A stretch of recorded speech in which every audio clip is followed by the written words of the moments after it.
If you've listened to the latest episode of our podcast and then they were gone on the disappearance of Patricia Meehan, I want to know what you think actually happened to her.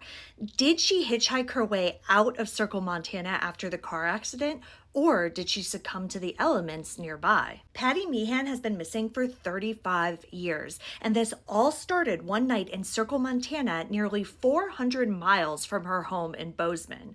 She was driving and veered into oncoming traffic, striking a car head on. And when the person she hit got out and asked if she was okay, she just stared at them. Patty then climbed a fence, went into a nearby pasture, and walked off. By the time first responders arrived, she was gone. The only thing that they found were some footprints that just disappeared. But about a week or two later, people started seeing her. She was in diners where she would just sit for hours on end drinking coffee or water. She was at a truck stop where she was seen with a man. She was just seen going from town to town, state to state, east and then west, eventually ending up in Washington state, allegedly.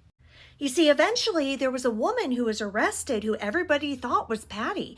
But when her parents spoke to her on the phone, they determined that it wasn't their daughter. But what I find wild about that is there are many places on the internet that say that this woman was ruled out by fingerprints as being Patty, but I couldn't find any original documents that actually stated that. So I don't know if that's true or if she was determined to have not been Patty because she didn't sound like Patty. Over the years, there have been a lot of rumors. Some people think that she ended up living on the streets, and there have been several Jane Does that have been ruled out as having been her. I even read somewhere that, they thought she was living under an assumed identity for years and just living a completely normal life. While others think that she never really made it out of the area that night on April 20th, 1989. That perhaps she wandered into a heavily wooded area, succumbed to the elements, and just simply hasn't been found. We obviously go into a lot more details on this in the podcast. So if you're interested and you haven't heard it yet, be sure to give it a listen. But if you have, I really do want to know, what do you think happened to Patty Meehan?